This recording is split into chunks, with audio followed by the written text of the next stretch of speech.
You won't need a passport for today's recipe, but it will make you feel like you're sitting at a sidewalk bistro in Tuscany. Howard shows us how to make his Tuscan chicken one pot in the Mr. Food Test Kitchen.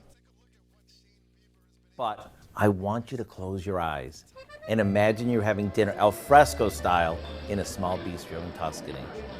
All you hear is the clanging of forks, the pouring of wine, and the faint sounds of music echoing through the streets. Then your waiter brings you your dinner, and all you can smell is fresh herbs, the scent of a light tomatoey wine sauce, and the delicate yet distinct aroma of olive oil.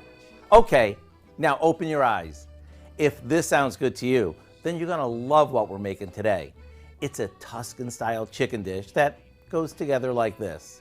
After flouring and browning a cut-up chicken in some olive oil, we add some peppers and onions, a handful of mushrooms, a chopped tomato, and a can of garbanzo beans that we've drained.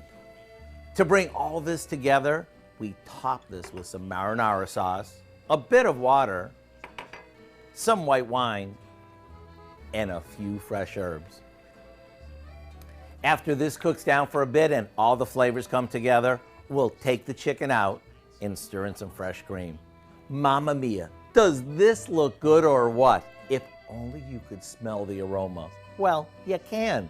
All you need to do is visit our website and get the recipe for our Tuscan chicken one pot. And the best part, there's no tipping required. I'm Howard in the Mr. Food Test Kitchen, where today we found a truly Tuscan way for you to say, ooh, it's so good.